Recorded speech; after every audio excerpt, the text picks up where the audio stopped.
Welcome to The Rest is Politics US in the lovely state We're in of... Jackson Hole, Wyoming. We're in the beautiful state of Wyoming, and unfortunately our background doesn't do justice to how beautiful this is, but I've been driving around in a car out here, Katty. I'm like driving through a postcard. It's quite magnificent. Also, the most conservative state in the country and the highest number of Trump voters per capita in the country, but that's just an aside. Katty, the cash register is ringing for the 45th and 47th President of the United States. He's made $3.4 billion.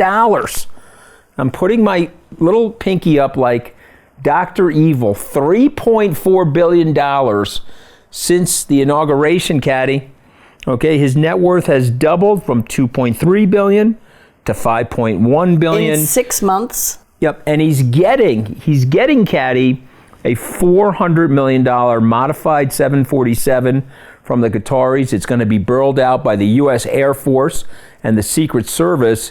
And according to him, he's going to be able to take it with him when he leaves, if he ever leaves the presidency. So what's going on here, Katty? Is that a cool thing to have happen in a country? He is doing well, right? Donald Trump has done well in the first 6 months of his presidency. How is the rest of the economy doing? Because I feel like here we are in beautiful Wyoming, and it's a lovely blue sky out there. But just over the mountains on the other side of the valley, I'm seeing some little clouds peek up behind. And what I can't tell is, are those clouds going to become a huge big storm that rains on the rest of the country? Or are they going to flitter by with just a little drop of water or two?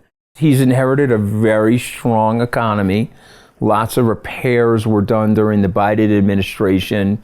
Believe it or not, policies were put in place to tame inflation. Inflation is down now. I always tell clients of mine at Skybridge Capital, go to trueflation.com if you really want to see where the inflation numbers are, because I believe that the Fed and others are aggregating inflation with old technology and old standards. So that's interesting, because the most recently publicized numbers suggest that inflation was actually up last month. Yeah, it's up slightly, but they're saying inflation is trending from 2.7% to 3.1%. But if you actually look at the data on the ground, and these are people that are tying modems to cash registers, and they're looking at wholesale receipts all over the country, inflation is actually closer to the 2% target that the Fed is suggesting. And if the economy's weakening and inflation is down there, okay, one of the Fed Board of Governors is here at this conference, Chris Waller. Of course, he's a Trump appointee from 2020. He would look at that data, and he obviously voted for a rate cut. He was one of the Fed governors that voted for a rate cut, even though we didn't get one last time. But if you look at the data, and I do agree with Donald Trump on this data, so I always want to be objective here about Donald Trump. He does have uncanny instincts in certain areas. He has suggested that we've needed a rate cut for some time. I believe he is correct. I believe if you get that rate cut, you'll create a soft landing in the economy. There's no need, with all the productivity gains through AI, robotic technology, the improvements in biotechnology, all of that stuff happening contemporaneously, there's no need for a hard landing, steep recession in the United States right now. So, to my weather analogy, there are clouds brewing. Yes. But you think we could disperse the clouds with a rate cut? Yeah, there could be light rain, but there doesn't have to be a heavy hurricane coming through the economy. The policies of tariffs, and CEOs have said to both of us that by the end of August, they can no longer swallow the costs of the tariffs anymore, that they will have to start passing those on to the American public, that those will not necessarily be inflationary in such a way that will hurt the economy and mitigate against a rate cut, and that the immigration policies are not driving up unemployment and labor costs. So again, they start out inflationary, right? Because they've added prices to the goods and services, but they end up being deflationary. Just hear me out for a second, because what happens is, let's say I'm a middle class worker or a blue collar person, working class person in the United States. It's a regressive tax on me, that tariff. It's a sales tax. Yes, exactly. So it becomes deconsumptive. So, okay, whoa, wait a minute. General Motors absorbed the first few months, 2 quarters of tariff increases. They're not doing it now. Okay, you know what? I can't buy that car. So I'm going to delay the consumption. And when you delay the consumption, you decrease the demand in the society, and then you slow down the growth, and that's when you could end up in a recession. So if I'm channeling Jerome Powell would say to you, yep, the tariffs haven't really had their full effect yet, but by the first quarter of 2026, they're going to be in place, and they're going to be really hurting the economy. And I've got to look at and analyze the data to see when the inflation peaks before I start cutting rates. Okay. I would be cutting rates faster than that because I can already see the horizon, and I think that's exactly what's going to happen. But here's the point about all this. Rather than doing what past presidents have done, which is I have this wonderful decentralized economy, and I have a bunch of lunatic citizens in the United States. Why do I say lunatic citizens? Well, that would be me. My family comes in from Italy. Nobody has any money. They're super ready to work. They're super ready to take risk. They give birth to me. I'm ready to take risk. I'm ready to adapt myself. If I got to move from hedge funds into crypto or wherever I got to go, I'm ready to do that. The United States has the most neurally plastic, most flexible, most adaptive economy in the world. And a good president would be like, I have this wonderful decentralized economy. How do I keep these people going? What are the right tax incentives? What are the right motivations for these people? But not Donald Trump. Because it's all about him. He has switched the game from this free market identity. Calvin Coolidge once said the business of America is, remember what he said? The business of America is business, but not Donald Trump. And by the way, Ronald Reagan, he had a portrait of Calvin Coolidge in the cabinet room, but not Donald Trump. Donald Trump is, what about me? I know best. Enough of me making money for me. How are you going to make money for me, Katty K? That is Donald Trump. And that's why, because J.D. Vance said something interesting this week, which really struck me, where he said there's no meaningful distinction between the public and the private sector in the U.S.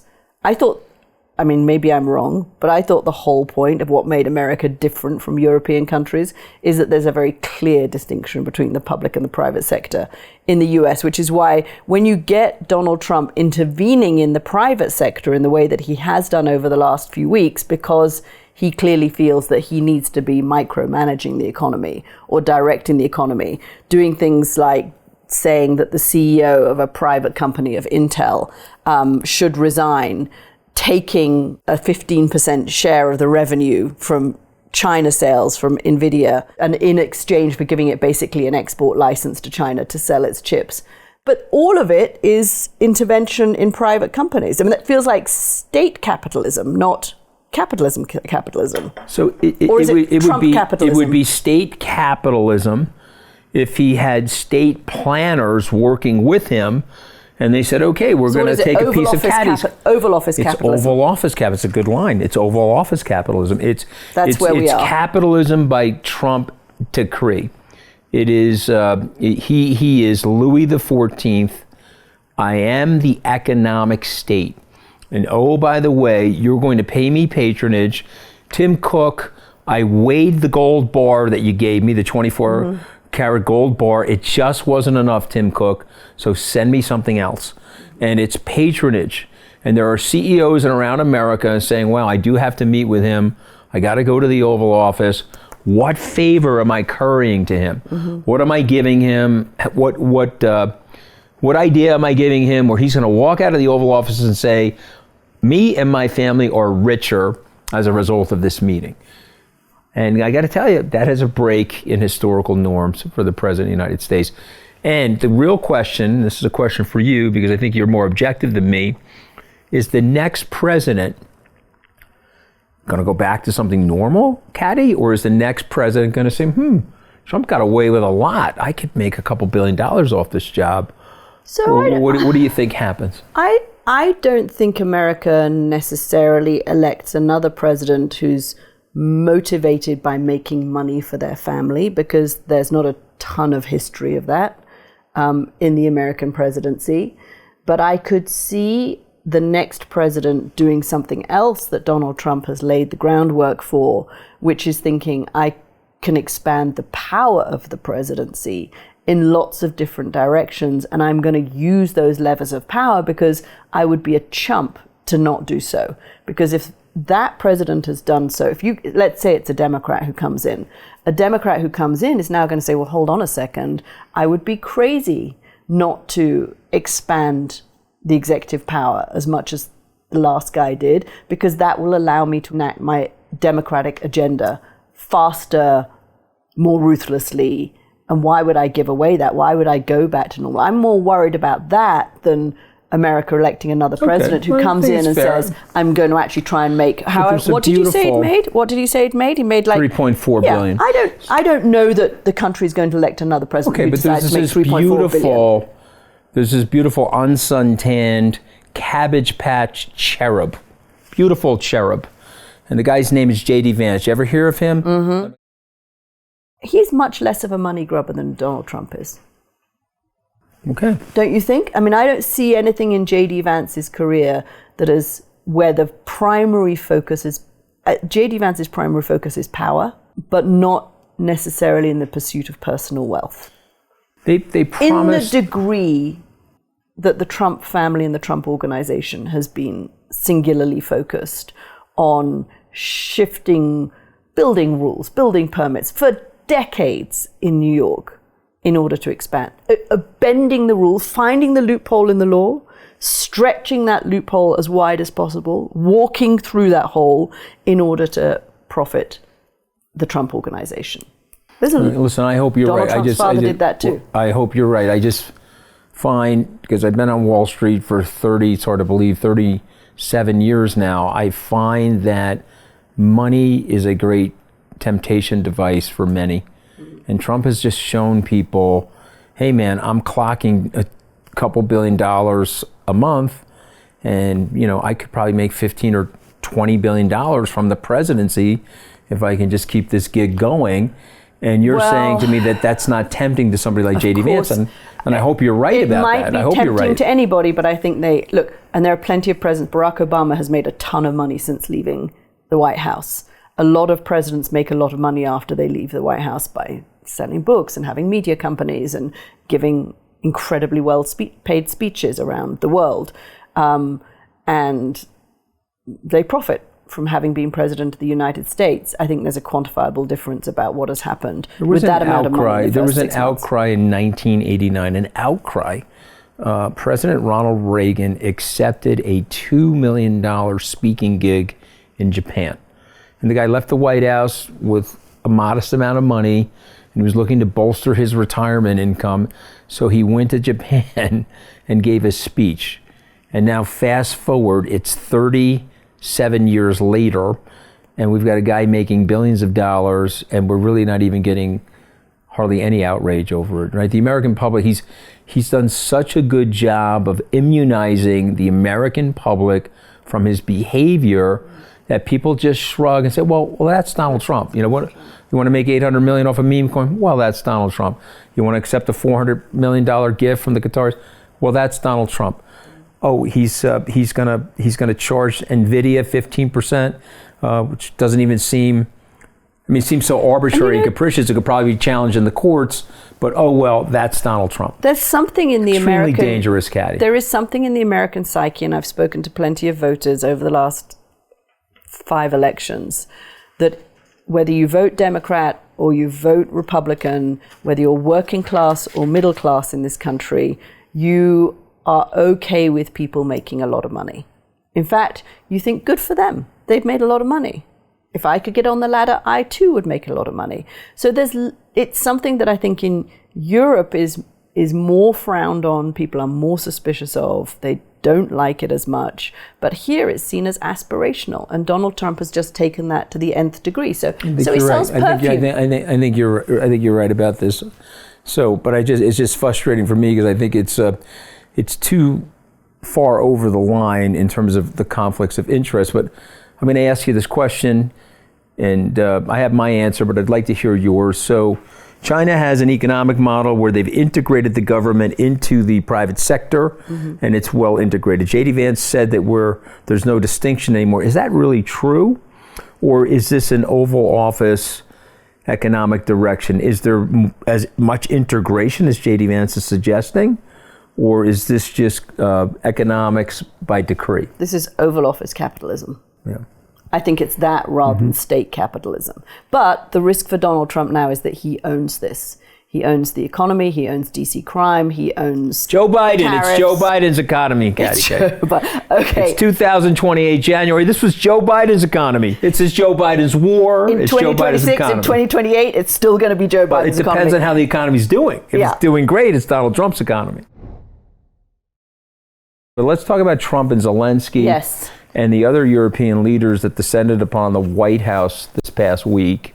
I have lots of thoughts, but why don't you share some of yours first, and then I'll go through my screed of ideas. I've spoken to a few people this week from the European side, but also from the American side on how they felt that meeting went. Look, if Vladimir Putin has two goals, right? One is to get Ukraine, and the second is to destroy European unity. And I think you can kind of broadly frame his goals like that. On the first one, I think we don't know how he's going to do. I don't think we know whether there is going to be a second meeting. This is something that Donald Trump has said that is going to happen, but already we're recording this on Wednesday morning. But the Kremlin is already kind of throwing a bit of cold water on that. But I think on the thing of European unity, I just wanted to get your thoughts on that, because you sent me those photographs that look a little bit like the Last Supper from the Oval Office. I think the Europeans did a pretty good job of showing unity. They flew in, my understanding is, they all landed in Washington. They went straight to the Ukrainian embassy. They met together at the Ukrainian embassy before going to the White House. They war-gamed the whole thing. They discussed the flattery. They discussed the points that they were going to raise. And they presented Donald Trump with a unified Europe. And I think he responded pretty well to that. The Europeans are feeling that they've put the wheels back on the train back on the track. At least there is now a process, and how the process pans out, I think there are still huge questions. I'm pretty skeptical about quite a lot of this process, but the Europeans feel they've figured out how to work with Donald Trump, or at least how to tell Donald Trump he is the best leader in the world. Okay, I must have missed all that. I don't know. I must have went over my head, because I got a totally different vibe from the meetings.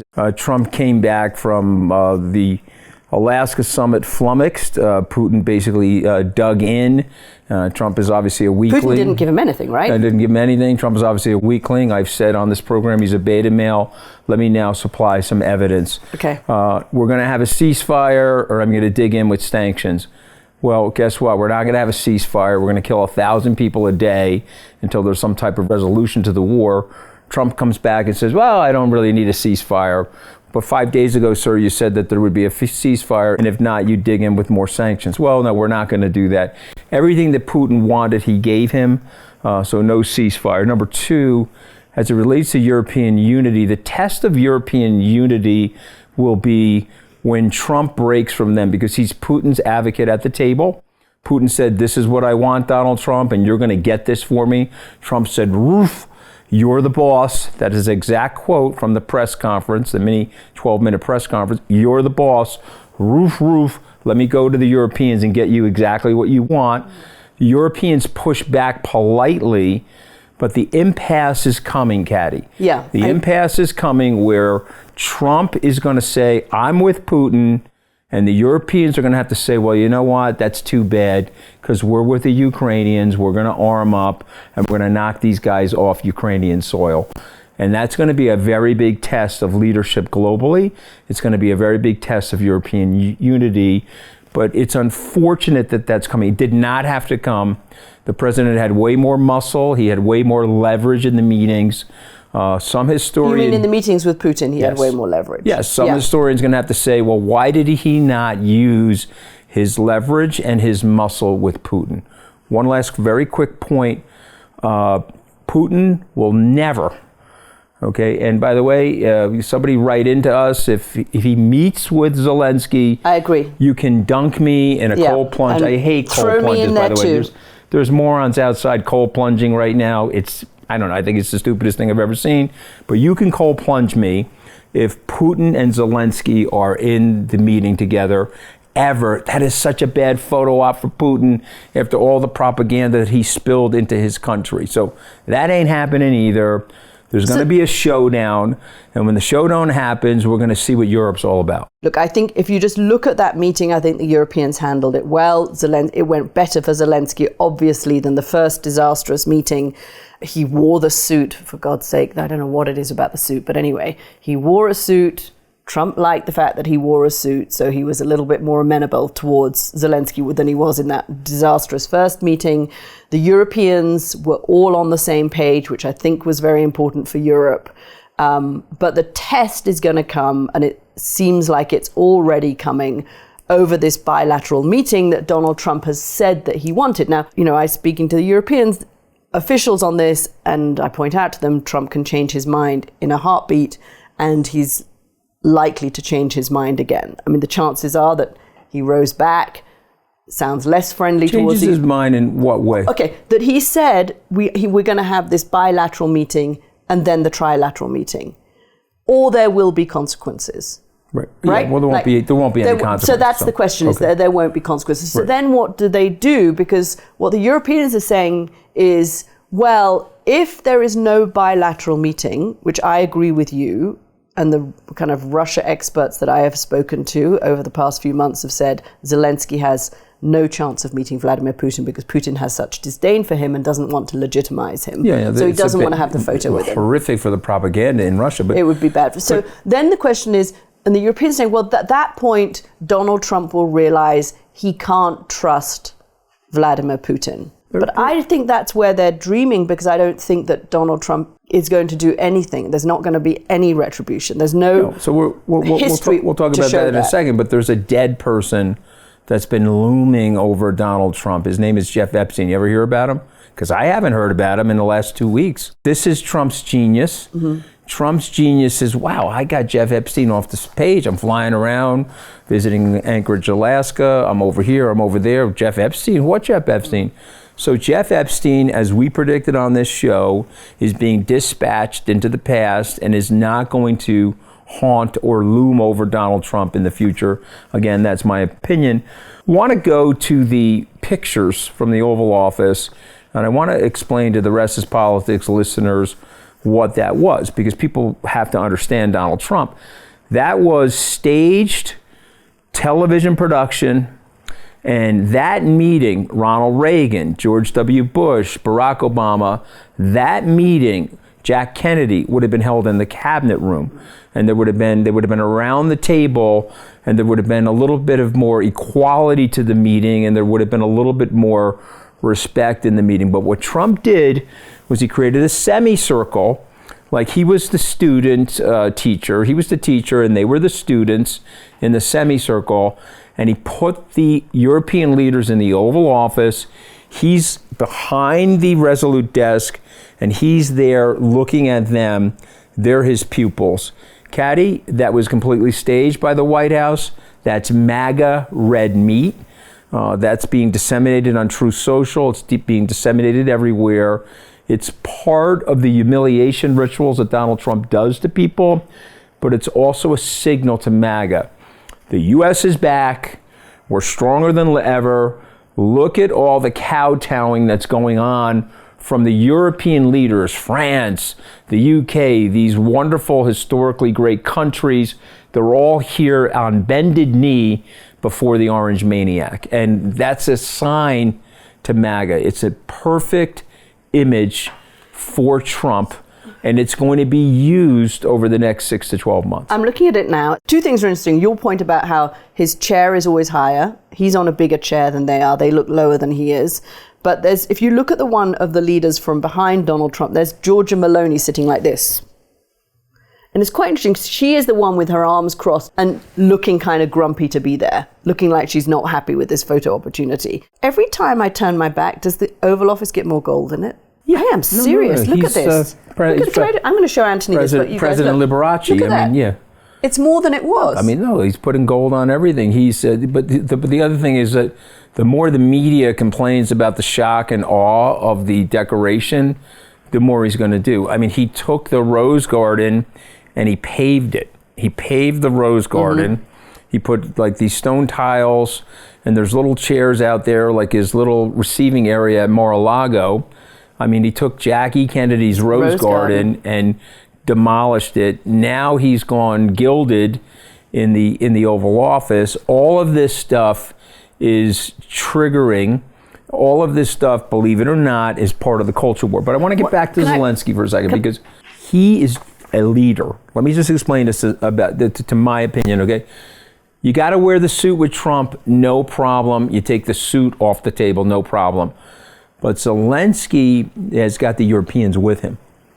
Zelensky, I believe, has convinced the Europeans that he's coming for you. Okay, yes. And I think they are convinced. And that is new. You know, I was up in the Scandinavian region last week, talked to a lot of officials up there. We know that Finland and Sweden joined NATO. There's an 800-mile border between the Finns and the Russians. We said last week, Joseph Stalin took 12% of formerly Finnish land, annexed it, made it part of the Soviet Union. The Finns never got it back. It's still in territorial dispute. In their minds, that's 80 years ago. The Finns have an unbelievable fighting force. You and I both know that.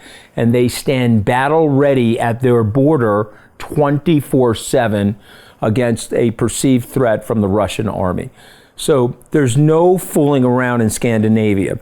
You know, the Baltic states, there's no fooling around. There's lots of worry there. Putin wants to annex these things, which is why he's gone to Trump and said, listen, give me the Donbass. If I'm in the Donbass region, I'll cede this, I'll offer that, I'll provide security guarantees. But that region, once he gets it, he'll be able to plow ahead deeper into Ukraine and cause more havoc. So this is a Chamberlain Hitler setup. Just give me the Sudetenland. Just give me this area. These are all German natives. These are all people that speak German.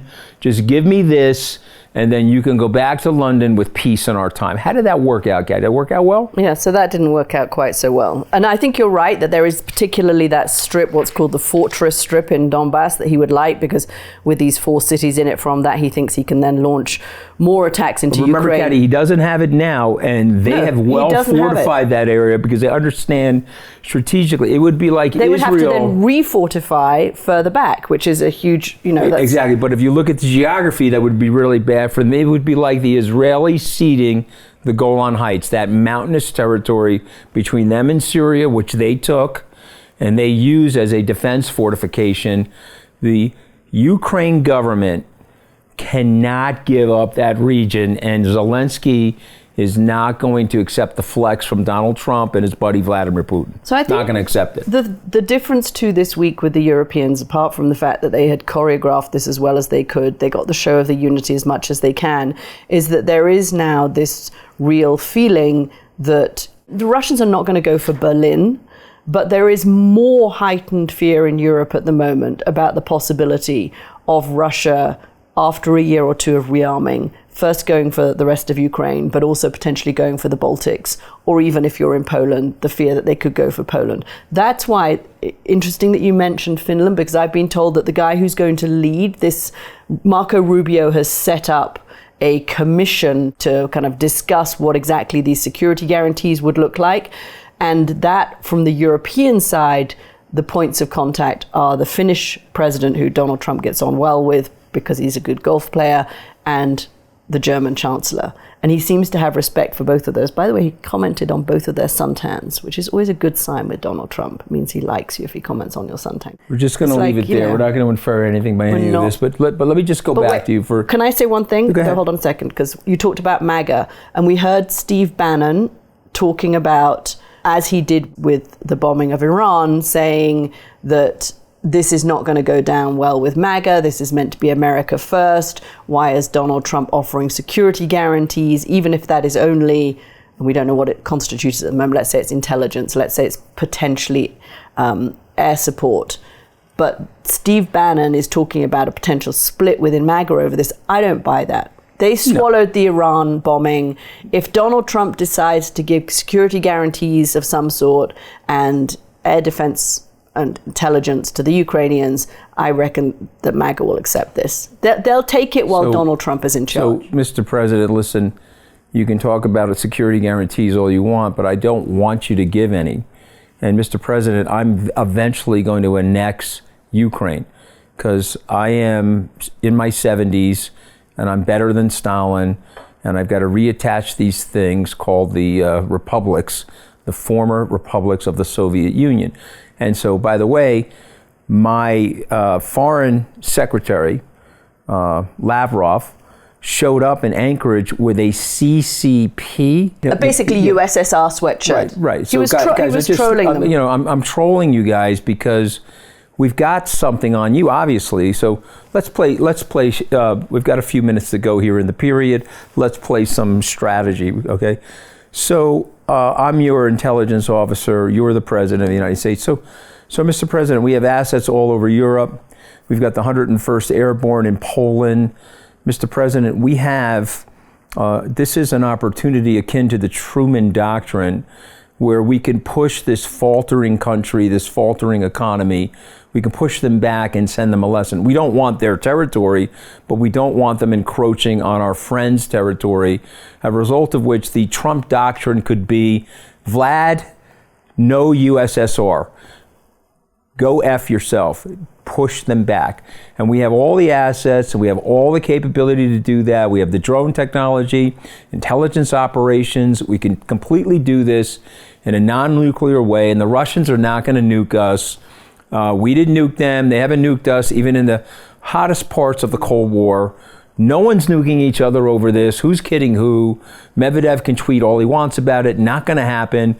You can knock their block off. And then Trump says, well, my buddy is going to lose power if we do that. But go ahead. You be President Trump and you tell me why we are not aligned with the European allies to have a new Trump doctrine, a new Truman doctrine, to knock these guys back into their sovereign territory and to restate the territorial sovereignty of the countries that are friends of ours. Well, because if I'm Donald Trump, I'll say that actually it's all about trade negotiations and trade relationships and America first and getting the best deal for America. And I will parrot J.D. Vance and say, this is Europe's problem. America has been financing this for too long. The American public is not behind this. The American voters, both Democrat and Republicans, and he's got a point here, do not support America being engaged in this war. But Mr. President, pay attention to me. I have a really nice suntan. Pay attention to me, okay? But that's not true, Mr. President, because if you do that, you're going to calm down markets. You're going to restate the predictability of America and what America represents to the world. You're going to increase our soft power. You're going to increase our global popularity. You're also going to send a message to the Chinese about Taiwan. You don't want to do all those things for the country. You've lost me on too many details. I want the moment. I want the photo op. I want this resolved today, and then I want my Nobel Prize. And you haven't mentioned any of those things. Before we started, I texted... You're actually scaring the daylights. Katty K is scaring me. She's channeling Donald Trump now on the 107th episode of The Rest is Politics US. I've now morphed.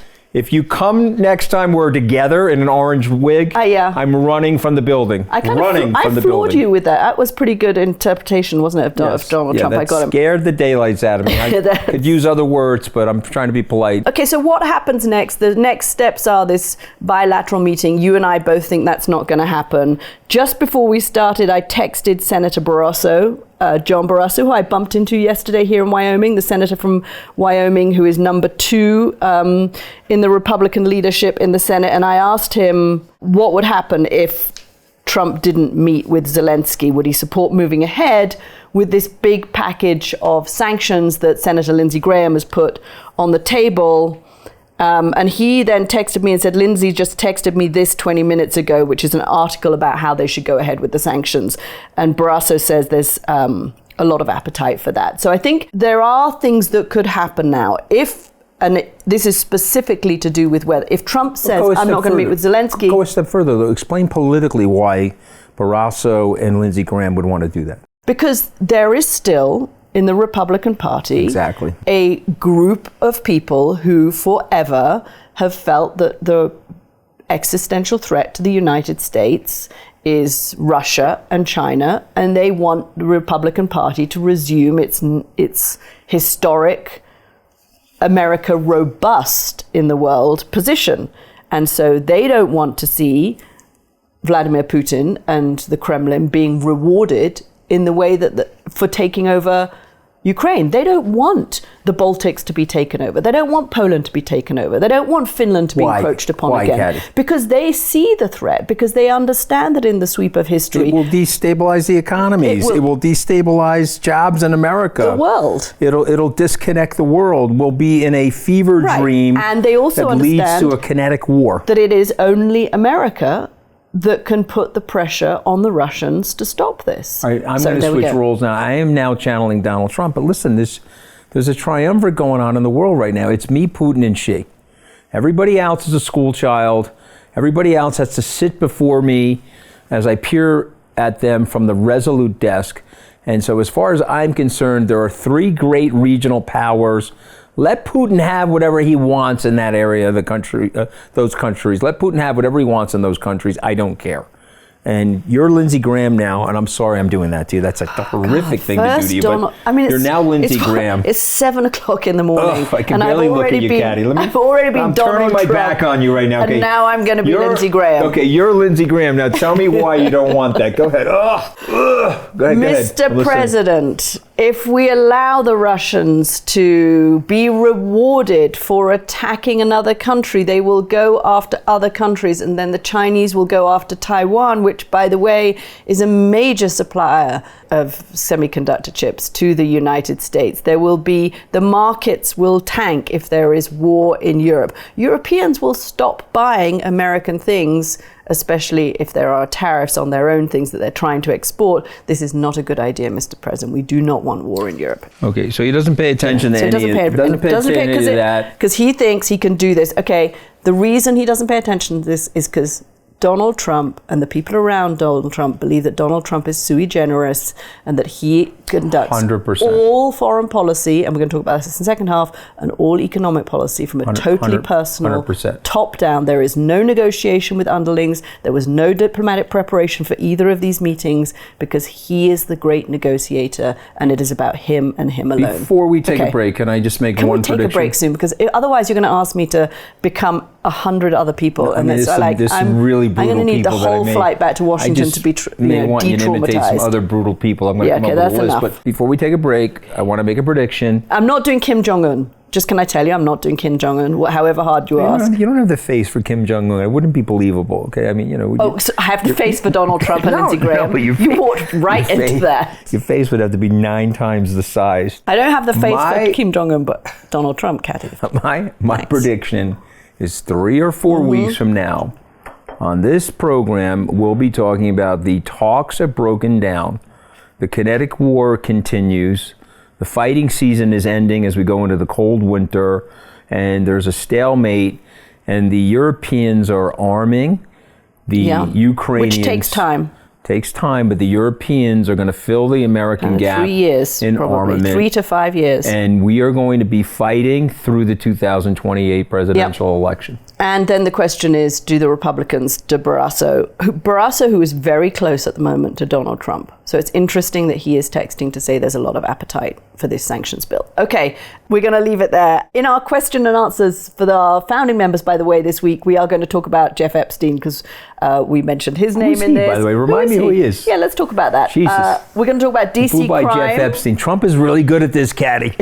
He knows how to deflect that stuff, man. He knows how to do it. Man. He's got the National Guards on the streets of the nation's capital. That's another good deflection. We'll talk about all of that. If you would like to become a founding member, we would love to have you. You can join us at therestispoliticsus.com. And if Katty's excellent sales pitch still hasn't sold it to you, here is a clip from this week's Founding Members episode. Hope you enjoy. With Rupert Murdoch soon turning 94 and a half years old, who do you think will be the potential buyers of Fox News? And my second question, do you think Elon Musk would be interested? So first of all, there are reports that Rupert Murdoch is ailing. I hope that's not the case, obviously. But I wish him and his family well. But in the event, unfortunately, as Mel Brooks says, relax, none of us are getting out of here alive. I mean, he will likely pass. If he passes during the Trump administration, Katty, I do think Trump will call his buddies, which may or may not include Elon Musk, and say, hey guys, we have to get a confederation of people together to buy Fox News, to keep Fox News in my camp. Moreover, Rupert was not MAGA enough for me. And so we need a pure form of network programming of MAGA.